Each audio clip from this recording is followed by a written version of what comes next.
कुछ technical issue हो गया था प्यारे बच्चे। ठीक है, अब देखिए क्वेश्चन है आपका 87 है, निम्नलिखित में से कौन सा कथन मिशन कर्मयोगी का सर्वोत्तम रूप से वर्णन करता है। ऑप्शन नंबर ए, ग्रामीण क्षेत्रों में रोजगार दक्षता बढ़ाने का मिशन। बी, युवाओं के लिए कौशल विकास पहल। सी, सरकारी कर्मचारियों के लिए दक्षता निर्माण पहल। और डी, सार्वजनिक स्वास्थ्य जागरूकता अभियान। वीडियो को पोस्ट करें, करेक्ट आंसर बताएं। आई होप आपने इसका राइट आंसर आवश्यक रूप से दिया होगा। देखिए इसमें क्या है कि जो आपका मिशन कर्मयोगी मिशन है, ये खास तौर पर सरकारी कर्मचारियों के लिए दक्षता निर्माण की एक पहल के रूप में इसको लाया गया है। ये राष्ट्रीय सिविल सेवा क्षमता निर्माण कार्यक्रम को आगे बढ़ाने का प्रयास किया गया है। Mission Karmayogi 6 pillars of the national programme for civil services capacity building को बढ़ावा देगा, जैसे पॉलिसी फ्रेमवर्क को, इंस्टीट्यूशनल फ्रेमवर्क को, इन सब के अलावा डिजिटल लर्निंग फ्रेमवर्क्स जिसमें आप देखोगे कर्मयोगी है, electronic human resource management system पे, और एवोल्यूशन फ्रेमवर्क मतलब कि मॉनिटरिंग करना, इन सब के अलावा कॉम्पिटेंसी फ्रेमवर्क को भी आगे बढ़ाने का प्रयास करना है। तो ये 6 ऐसे रोड मैप तैयार किए गए हैं। अगले क्वेश्चन की तरफ बढ़ते हैं। अगला क्वेश्चन है, देखिए अटल भूजल योजना के संदर्भ में निम्नलिखित कथनों पर विचार कीजिए। अटल भूजल योजना, अब यहाँ पर 3 स्टेटमेंट है। पहला, इसका उद्देश्य जल संकटग्रस्त क्षेत्रों में भूजल प्रबंधन में सुधार करना है। दूसरा, इसका वित्त पोषण भारत सरकार और विश्व बैंक द्वारा किया जाता है। नंबर 3 है, यह विशेष रूप से शहरी क्षेत्रों को लक्षित करता है। आइए इसके ऑप्शंस की तरफ डाल लेते हैं नजर। ऑप्शंस क्या हैं, देखिए उपयुक्त कथनों में से कौन सा ये से सही है या फिर है। ऑप्शन नंबर ए केवल 1 और 2, बी केवल 2 और 3, सी केवल 1 और डी 1, 2 और 3। वीडियो को पोस्ट करें, करेक्ट आंसर बताएं। आपने इसका राइट आंसर दिया होगा। देखिए इसका जो करेक्ट आंसर है बच्चे वो हो जाएगा ऑप्शन नंबर ए, 1 और 2। तीसरा क्यों गलत है उसको मैं आपसे चर्चा कर लेता हूं। देखिए तीसरा क्यों गलत है, आइए। तीसरा प्यारे बच्चे इसलिए ये गलत है क्योंकि ये कह रहे हैं यह विशेष रूप से शहरी क्षेत्रों को लक्षित करता है। ऐसा नहीं है कि अटल भूजल योजना आपको विशेष रूप से शहरी क्षेत्रों को कवर करती है, बल्कि ये ग्रामीण क्षेत्रों को भी कवर करती है। गुजरात, हरियाणा, कर्नाटक, मध्य प्रदेश, राजस्थान, उत्तर प्रदेश ऐसे निष्कर्ष पर पहुंचे हैं जो इसमें बहुत ज़्यादा काम इन्होंने किया है। ठीक है, इन सब के अलावा ये शहरी क्षेत्रों के स्थान पर ग्रामीण क्षेत्रों पर ध्यान केंद्रित करता है। यह स्थायी उपयोगी सुनिश्चित के लिए भी पंचायत के नेतृत्व वाले भूजल प्रबंधन और व्यवहार में परिवर्तन को प्रोत्साहित भी करता है। तो तीसरा गलत था। अब इसमें तीसरा गलत था तो 1 और 2 मतलब कि पहला और दूसरा इसमें सही था। तो राइट आंसर क्या हो जाएगा, ऑप्शन नंबर इसमें ए करेक्ट आंसर हो जाएगा। ठीक है, चलिए क्वेश्चन हम देखते हैं 89 क्वेश्चन क्या है जानते हैं। देखिए इसके बारे में कथन दे के रखें पहला और कथन दूसरा। अब क्या क्या है देखिए, कथन पहले में आपसे क्या पूछ रहे हैं। कथन पहले में कह रहे हैं आपसे, एस.आर. बोमई निर्णय ने राष्ट्रपति शासन लागू करने को न्यायिक समीक्षा के अधीन लाकर अनुच्छेद 356 के दुरुपयोग को सीमित कर दिया। कथन 2 है, क्योंकि निर्णय में यह स्थापित किया गया है कि राष्ट्रपति शासन केवल वह आक्रमण या आंतरिक अशांति की स्थिति में ही लगाया जा सकता है। उपयुक्त कथनों के संदर्भ में निम्नलिखित में से कौन सा सही है। ऑप्शन नंबर ए, केवल एक कथन 1 और कथन दोनों सही हैं। कथन 2 कथन 1 की सही व्याख्या करता है। बी, कथन 1 और कथन दोनों सही हैं परंतु कथन 2 कथन 1 की सही व्याख्या नहीं करता है। सी, कथन 1 सही है किंतु कथन दूसरा गलत है। डी, कथन 1 गलत है परंतु कथन दूसरा सही है। वीडियो को पोस्ट करें, करेक्ट आंसर बताने का प्रयास करें। आई होप आपने इसका राइट आंसर दिया होगा। देखिए यहाँ पर पहली बात तो एक्सट्रीम वर्ड है। आपको पता है कि 352 का जो इस्तेमाल किया जाता है वो कह रहे हैं कि राष्ट्रपति शासन अगर आप लगाओगे 356 तो वहाँ आक्रमण और आंतरिक अशांति नहीं सर, ये गलत है। क्योंकि इसके लिए कई ऐसी चीज़ें होती हैं जिसमें केवल बाह्य आक्रमण आंतरिक अशांति तक सीमित नहीं है। निर्णय में स्पष्टता यह भी कहा गया है कि संवैधानिक तंत्र की विफलता होना ही इसका आधार है, ना कि वह आंतरिक मामले में। ठीक है, तो इसमें जो दूसरा स्टेटमेंट है वो गलत है। अब जैसे ही दूसरा स्टेटमेंट आपका गलत है तो बस पहला आंसर नहीं होगा, बी आंसर नहीं होगा और ये नहीं होगा, क्योंकि यहाँ पर तो सी इसका क्या हो जाएगा बच्चे, करेक्ट आंसर हो जाएगा। इट्स क्लियर या नो। एसआर बोमई निर्णय में न्यायपालिका ने अनुच्छेद 356 को राष्ट्रपति शासन के लागू होने की समीक्षा करने का अधिकार दिया ताकि केंद्र सरकार द्वारा इसको मनमाने प्रयोग को रोका जा सके। ठीक है, चलो अगला क्वेश्चन देखते हैं। क्वेश्चन नंबर है आपका 19 90। क्या कह रहे हैं आपसे 90 नंबर में पूछ क्या रहे हैं उसको भी जरा जानिएगा। पूछा जा रहा है बच्चे आपसे, भारत में नगरीय निकाय चुनाव निम्नलिखित में से किस प्रावधान द्वारा शासित होते हैं। मतलब कि जो नगरीय चुनाव होते हैं उनके बारे में क्वेश्चन आपसे पूछा जा रहा है। ठीक है, जो नगरीय चुनाव होते हैं। ऑप्शन नंबर ए, भारतीय संविधान का भाग नंबर कितना है 9, भारतीय संविधान का भाग 9(1), सी कह रहे हैं संविधान का अनुच्छेद 324 और डी है जन प्रतिनिधि अधिनियम 1951। वीडियो को पोस्ट करें, करेक्ट आंसर बताएं 90 का राइट आंसर क्या होगा। आपने इसका करेक्ट आंसर दिया होगा। देखो, जो नगरीय चुनाव होते हैं जैसा कि आपको पता है, जिसमें हम म्यूनसिपाल्टी या पंचायत या चुनाव की बात करते हैं, तो एक संविधान संशोधन किया गया था 74th कॉन्स्टिट्यूशन अमेंडमेंट, और ये अमेंडमेंट लाया गया था 1992 में। तो इसमें क्या हुआ था, भारतीय संविधान के भाग नंबर जो आपका 9 है इसमें ए जोड़ा गया था और इसी के तहत जो म्यूनसिपाल्टी है उसको यहाँ पर रखा गया। 73वें संविधान संशोधन से पंचायती राज को रखा गया था और इसको इससे जोड़ा गया। तो इसमें क्या है, आप देखोगे 20 का करेक्ट आंसर हो जाएगा। भारतीय संविधान का भाग 9(1) इसकी बात करता है। चलिए अगले क्वेश्चन की तरफ बढ़ते हैं। अगला क्वेश्चन देखते हैं। शेड्यूल में 12 में उसके बारे में चर्चा है। देखिए, घरेलू उपभोग व्यय सर्वेक्षण मतलब कि होम कंजम्पशन एक्सपेंडिचर सर्वे मुख्य रूप से निम्नलिखित में से किस उद्देश्य के लिए डेटा एकत्रित करता है।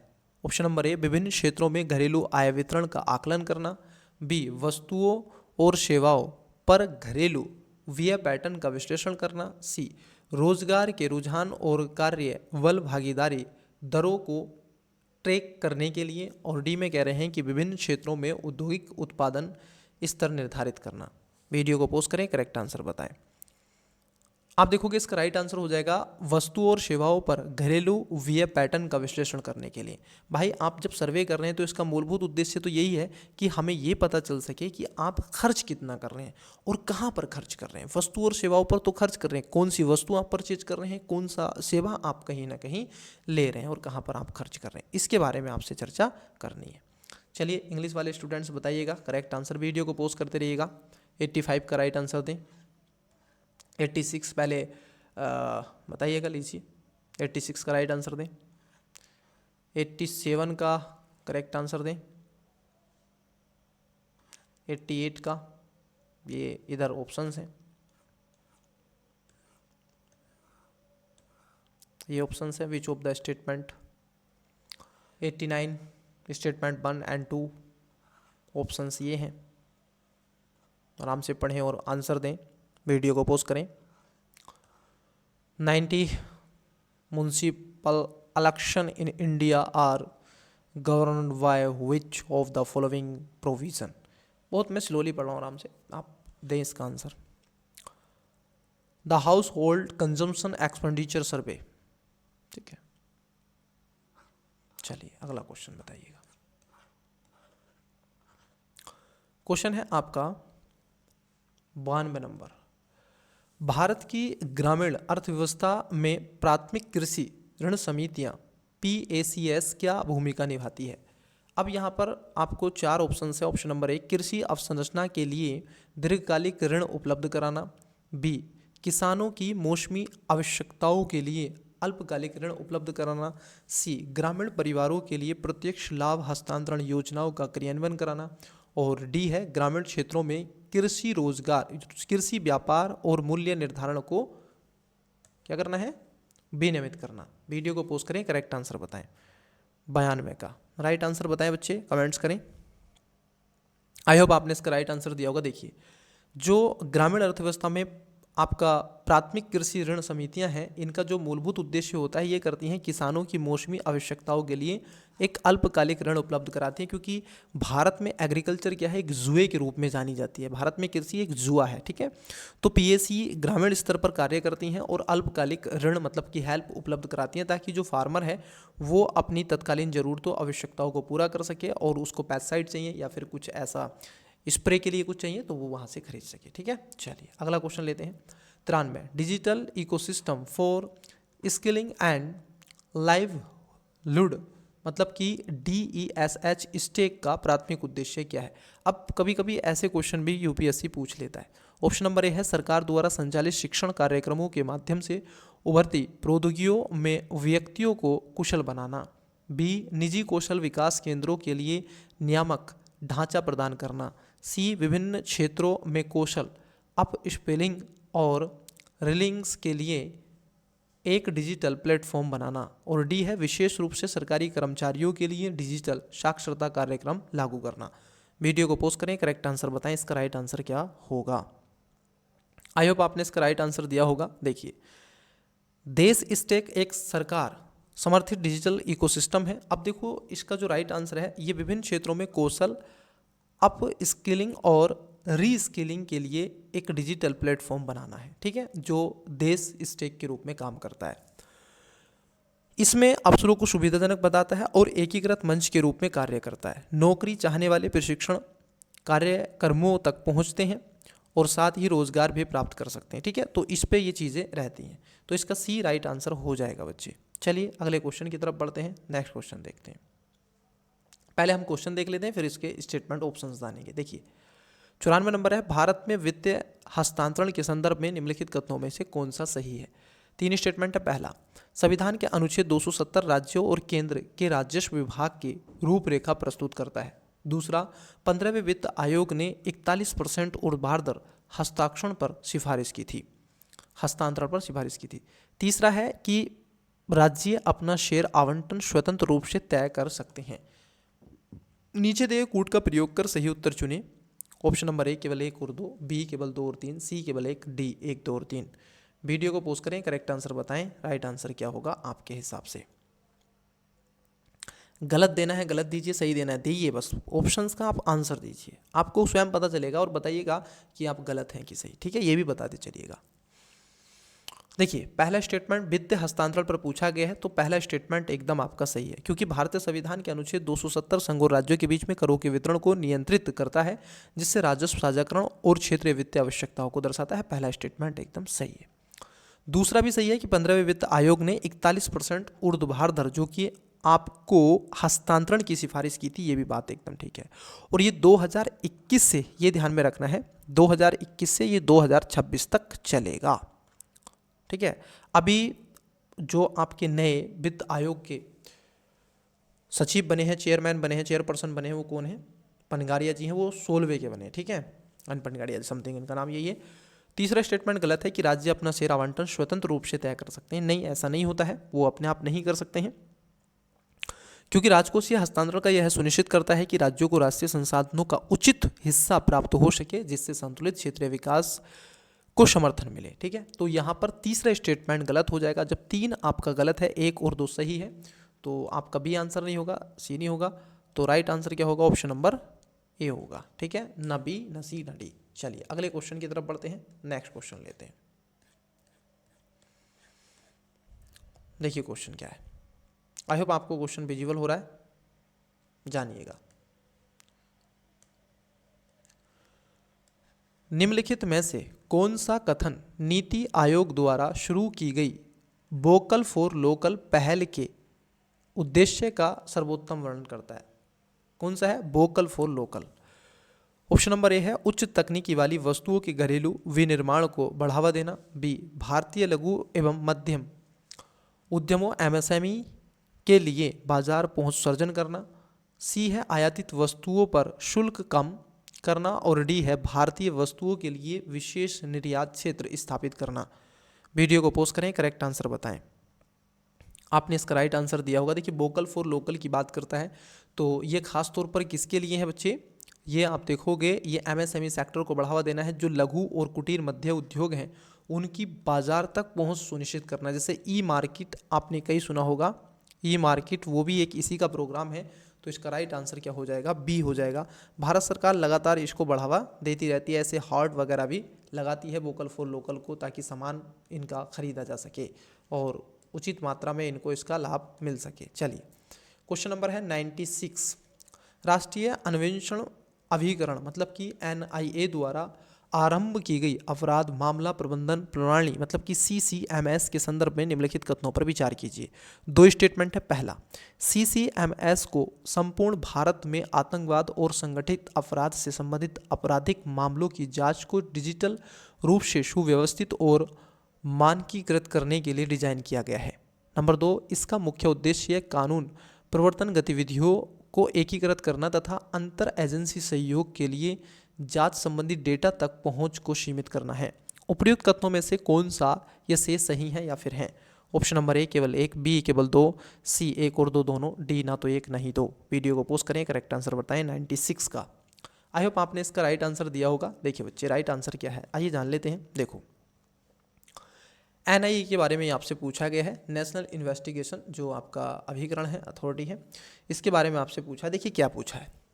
पहला स्टेटमेंट इसमें सही है कि CCMS का संपूर्ण भारत में आतंकवाद और संगठित अपराध से संबंधित अपराध के, ठीक है, ये इस पर जांच करेगा और डिजिटल रूप से सुव्यवस्थित मानकीकृत को डिजाइन किया गया। ये बात एकदम सही है, परंतु दूसरा इसमें गलत हो जाएगा। ये कह रहे हैं कि इसका मुख्य उद्देश्य कानून प्रवर्तक गतिविधियों को एकीकृत करना, अंतर एजेंसी सहयोग के लिए जांच संबंधी डेटा तक पहुंच सीमित करना है। नहीं नहीं नहीं, ये पहुंच सीमित नहीं करता है, ये केवल अपना काम करेगा। तो यहाँ पर आप देखोगे बी और सी आंसर नहीं होगा, ए इसका राइट आंसर हो जाएगा। सही आपसे पूछा गया, केवल पहला इसमें सही होगा।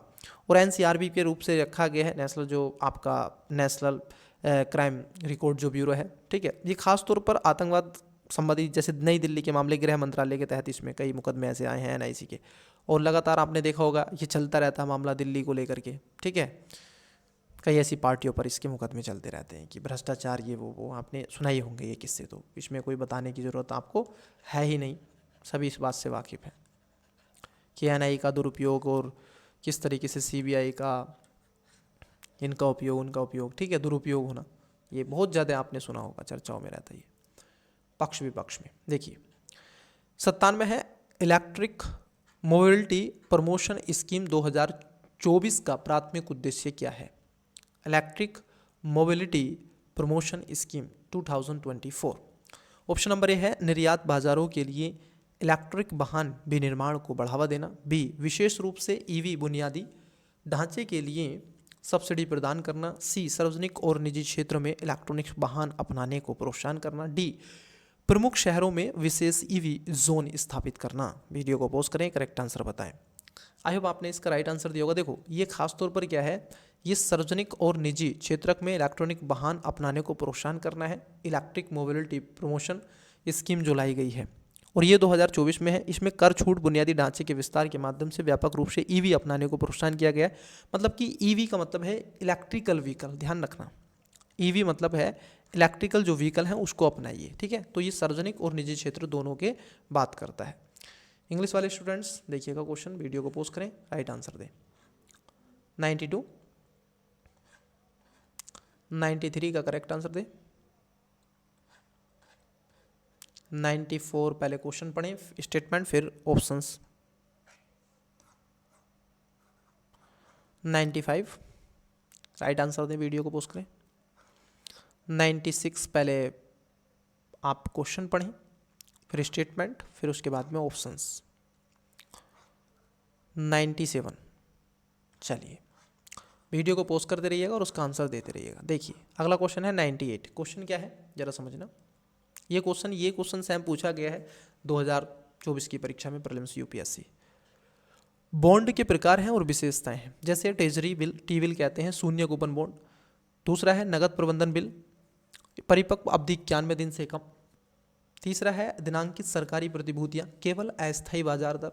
चौथा है राज्य विकास ऋण, जिसमें केवल केंद्र सरकार द्वारा जारी किया गया। अब आपसे पूछा गया है, ऑप्शंस देख लेते हैं। उपयुक्त में से कितने युग्म सही सुमेलित हैं? केवल 2, केवल 3, सभी 4, कोई भी नहीं। वीडियो को पोस्ट करें, करेक्ट आंसर बताएं। मैं फिर से आपको दिखा देता हूं, ये बॉन्ड के प्रकार हैं और आपसे यहाँ पर मैच द फॉलोइंग वाला क्वेश्चन पूछा गया है। देखिए कौन कौन से सुमेलित हैं, एक एक करके बात करेंगे। पहला है ट्रेजरी बिल। ट्रेजरी बिल आप देखोगे ये एक तरीके से शून्य जीरो कूपन बॉन्ड पर जारी किया जाता है और इन्हें कर छूट की जाती है। इसकी अवधि ब्याज भुगतान की अंकित होती है और ये खासतौर पर वही शॉर्ट टर्म के होते हैं, जैसे आप देखोगे 91 दिन, 184 दिन और 365 दिन। ठीक है, मतलब कि एक वर्ष से कम शॉर्ट टर्म के लिए ये होते हैं। ज़्यादातर 91 दिन में इनका ज़्यादातर इनको जारी किया जाता है। उसके बाद है आपका दूसरा नगद प्रबंधन बिल, जिसको ये भी आपका ठीक है कैश मैनेजमेंट बिल होता है। इसकी अवधि 90 दिन 91 दिन की होती है, अल्पकालिक की ज़्यादातर ये होता है, तो दूसरा भी ठीक है। पहला सही है, दूसरा सही है। दिनांकित जो सरकारी प्रतिभूतियाँ होती हैं ये केवल केंद्र सरकार द्वारा ही जारी की जाती हैं, इसमें आपको ये पता होना चाहिए। जीसैक जिसको कहते हैं, यहाँ पर राज्य सरकार इसको जारी नहीं करती, राज्य सरकार डेवलपमेंट्स ऐसे एक लोन जारी करती है। तो तीसरा इसमें गलत है। चौथा भी गलत है, राज्य विकास ऋण जो है केवल अस्थायी होते हैं। ठीक है, तो ये भी आपका गलत है। यहाँ पर 1 और 2 सही है, मतलब 2 इसमें राइट आंसर, केवल 2 आपका सही हो जाएंगे। मतलब कि कितने सुमेलित हैं सही, 2 सही है। इसका right answer option number A हो जाएगा। नेक्स्ट क्वेश्चन की तरफ बढ़ते हैं। क्वेश्चन है आपका 99 मतलब 99 नंबर। भारत में बॉन्ड यील्ड के प्रबंधन के संबंध में निम्नलिखित कथनों पर विचार कीजिए। अब यहाँ पर 2 स्टेटमेंट है। पहला, भारतीय reserve bank RBI bond yield को नियंत्रित करने और तरलता का प्रबंधन करने के लिए खुले बाजार परिचालन ओपन मार्केट ऑपरेशन का उपयोग करता है। सही बात है। दूसरा है, जब रिजर्व बैंक सरकारी प्रतिभूतियां विक्रय करता है तो इससे बॉन्ड यील्ड कम हो जाता है। देखो, जब विक्रय करेगा मतलब कि क्या करेगा, विक्रय बेचेगा, तो उससे क्या होंगे, बढ़ जाएंगे। मतलब कि मार्केट में ज़्यादा बॉन्ड चले जाएंगे, तो उसकी स्थिति क्या होगी उसके बारे में आपसे पूछ रहा है, ध्यान रखना।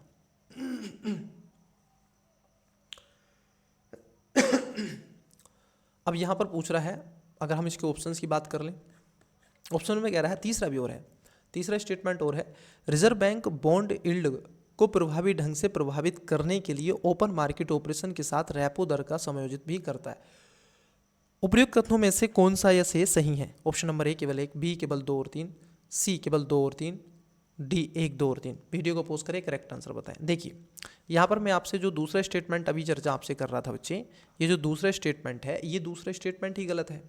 दूसरा स्टेटमेंट ही गलत है। ये कह रहे हैं कि जब रिजर्व बैंक सरकारी प्रतिभूतियों का विक्रय करती है, मतलब कि मार्केट में आप देखोगे बेचती है, जब मार्केट में उसको बेचती है तो बॉन्ड यील्ड कम नहीं होती है, उससे क्या हो जाती है, बढ़ जाती है। ठीक है, तो क्या है, इसके विपरीत हो जाती है। जैसे जैसे डिमांड बढ़ेगी, क्योंकि बेच रही है डिमांड, तो डिमांड बढ़ने से क्या है, बॉन्ड यील्ड बढ़ जाती है, बॉन्ड यील्ड कम नहीं होती है, ये ध्यान में रखना।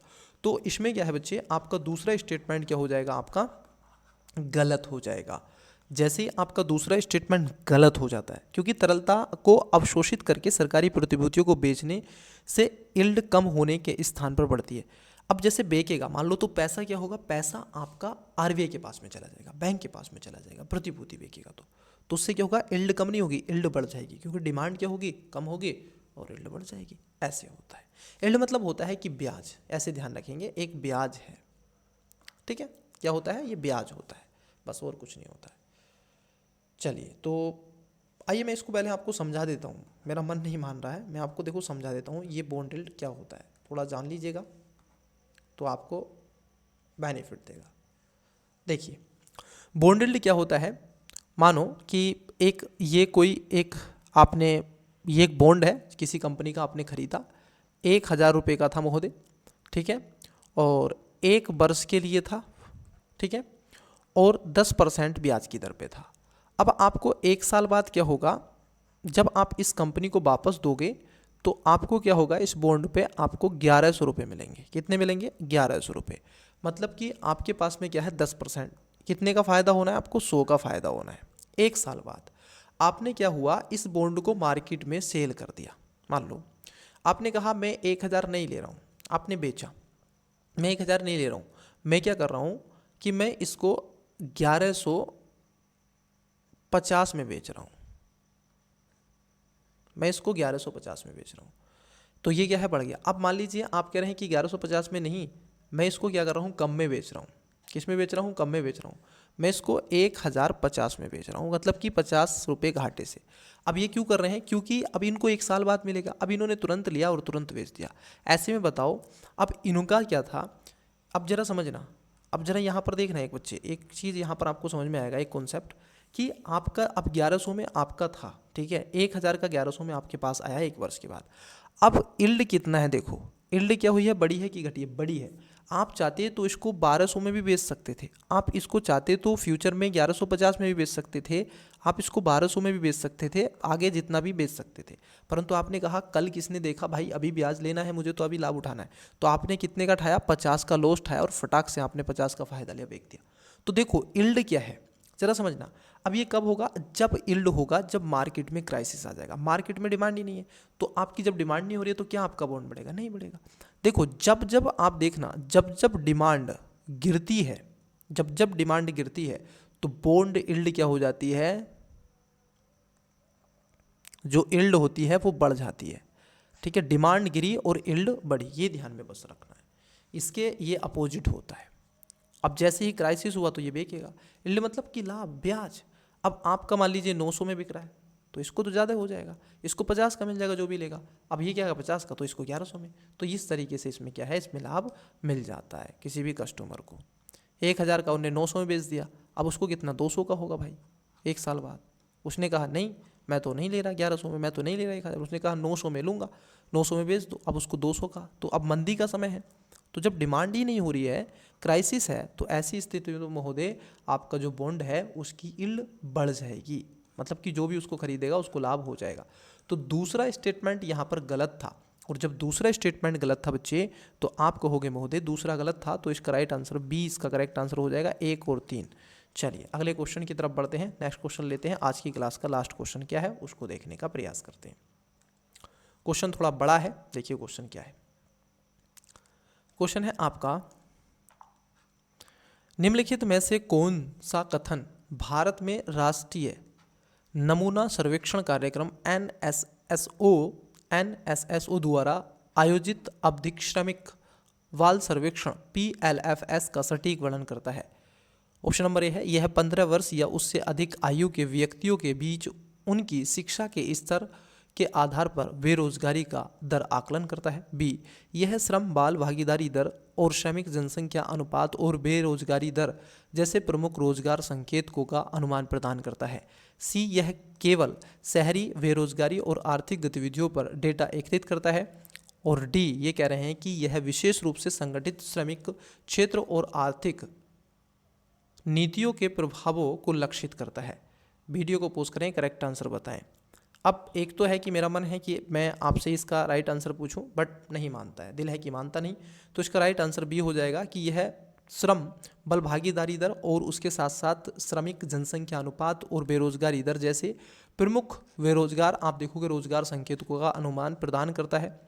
बच्चे यही था आपका जो टेस्ट नंबर 3 था, ये भी आज कंप्लीट हो गया, ठीक है। अगला जो टेस्ट होगा मैं आपको बता दूं, अगला टेस्ट जो होगा वो CSAT का होगा, और ये आपको मंडे में, मतलब कि 25 नवंबर को ये टेस्ट आपका होगा। कब को होगा, 25 नवंबर को ये टेस्ट होगा। तो प्यारे स्टूडेंट्स आज की क्लास इसमें इतना ही रहने देते हैं, तब तक के लिए मन लगा के पढ़ते रहिएगा। All the best, bye.